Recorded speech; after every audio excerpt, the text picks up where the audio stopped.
नमस्कार दोस्तों, स्वागत है आपका हिंदी नॉलेज शो में। तो दोस्तों, रूस ने चीन के समर्थन में एक ऐसा फैसला लिया है कि आप भी सोचने पर मजबूर हो जाएंगे कि व्लादिमीर पुतिन करना क्या चाहते हैं। इसके बावजूद भी कि उनकी रूस की हालत हद से ज़्यादा ख़राब है। 2,70,000 केस हैं। अमेरिका के बाद दुनिया में नंबर 2 पर आता है कोरोना वायरस के मामलों के, मतलब कि जो कोरोना वायरस के मामले हैं। उनकी राजधानी मॉस्को में ही 1,40,000 केस हैं। उनका प्रधानमंत्री अस्पताल में भर्ती है क्योंकि उसे कोरोना वायरस है। आधे से ज़्यादा मंत्री उनके अस्पताल में भर्ती हैं। और व्लादिमीर पुतिन खुद अपनी राजधानी छोड़कर अपने महल में जा शिफ्ट हो चुके हैं। लेकिन इसके बावजूद भी वो ऐसे ऐसे काम कर रहे हैं कि मतलब कि आप सोचने पर मजबूर हो जाएंगे कि ऐसा कैसे हो सकता है। इतना समझदार आदमी जिसे व्लादिमीर पुतिन को इतना इंटेलिजेंट मानते थे हम, वो ऐसे ऐसे काम कर रहा है।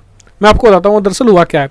आपको पता होगा कि तमाम दुनिया भर के देश चाहते हैं कि चीन के खिलाफ कार्रवाई हो। इसमें भारत भी शामिल है, जापान, अमेरिका, इसके अलावा तमाम देश सब इकट्ठा होकर चाहते हैं कम से कम एक जांच तो हो ही जाए जिसमें पता चले कि आखिर कोरोना वायरस आया कहाँ से है, इसकी क्या प्रॉपर्टी है, इसका पेशेंट जीरो क्या था, ताकि आने वाले समय में इस एक कोरोना से तो अच्छे से निपट ही सके, साथ ही दूसरे जो वायरस है वो ना निकल पाए और चीन को बाउंड किया जाए एक किसी संधि में, किसी एग्रीमेंट में कि वो अपने यहाँ पर ऐसी चीज़ों पर लगाम लगाए जो ऐसे वायरस फैलाती हैं।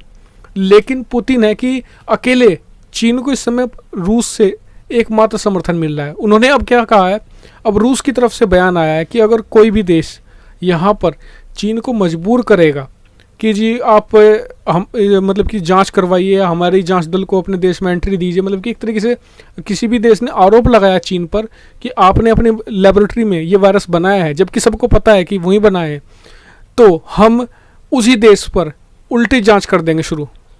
नहीं समझ में आया, उदाहरण के तौर पर मैं समझा देता हूँ। मान लीजिए कल को अमेरिका मांग कर रहा है कि जो मतलब कि चीन में जो वुहान की लेबोरेटरी में ये बना है या फिर हम जांच करवाना चाहते हैं इन लेबोरेटरी की, तो उल्टा रूस उनकी अमेरिका की जितनी लेबोरेटरी है, बायोलॉजिकल लेबोरेटरी है, उनकी जांच की मांग करेगा और उनकी जांच करवाएगा। मतलब आप सोचिए कि क्या मेंटालिटी है व्लादिमीर पुतिन की। वे उल्ट सबको पता है, हर एक दुनिया के हर एक शख्स को पता है कि वुहान से ही वायरस आया है। हालांकि ये बात अलग है, जांच का विषय है कि ये लेबोरेटरी में बना है, नेचुरल है, इस बात को हम एक तरफ रख देते हैं। लेकिन ये बात तो सबको ही पता है कि वुहान से ही आया है। लेकिन रूस मानने को तैयार नहीं है। दुनिया में चीन के अलावा एकमात्र देश रूस है जो इस बात को मानने को तैयार नहीं है कि ये वायरस चीन से आया है। क्यों? सिर्फ व्लादिमीर पुतिन को इस समय एक चीज़ दिख रही है कि वो बस यहाँ पर अमेरिका को बदनाम करना चाहते हैं। वो किसी भी तरीके से इस वायरस को जोड़ना चाहते हैं अमेरिका से, जबकि अमेरिका कह चुका है कि आपको जो भी जांच करनी है अमेरिका में आप कीजिए, कोई इशू नहीं है, लेकिन हम जांच चाहते हैं कि वुहान में भी जांच हो। लेकिन यहाँ पर पीछे हट रहा है बार बार चीन। चीन मना जाने के लिए दे ही ना। अब भाई चोर की दाढ़ी में तिनका होगा ना, मना वही करेगा जिसने कुछ ना कुछ तो उल्टा काम किया हो। तो इसलिए रूस पता नहीं रूस की हालत हद से ज़्यादा ख़राब है। जी हाँ, जैसे कि मैंने आपको बताया 2,70,000 से ज़्यादा केस है जब कल, और हर दिन 10,000 बढ़ रहे हैं वहाँ पर, हर दिन 10,000 बढ़ जाते हैं।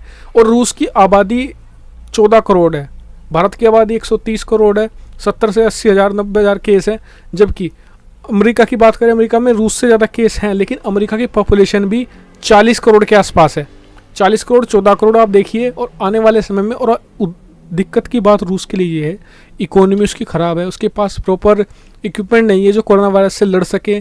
तीसरी बात, उनके वहाँ पर कम्युनिटी स्प्रेड इतना ज़्यादा हो चुका कि दूर दराज के जो इलाके थे जहाँ तक ढंग से ट्रांसपोर्टेशन के साधन नहीं थे, जहाँ पर ढंग से सड़कें नहीं थी, उन इलाकों में भी कोरोना वायरस पहुंच चुका है। और उसे कंट्रोल कर पाना रूस के लिए बड़ी मुश्किल की बात हो जाएगी। और इनके पीछे भी व्लादिमीर पुतिन की रणनीति ही थी। व्लादिमीर पुतिन ने सबसे पहले तो कोरोना वायरस को मानने से इनकार कर दिया था। फिर जब माना तो जो इस तरीके से लॉकडाउन जारी किया गया, मैं आपको बता दूं कैसे जारी किया गया।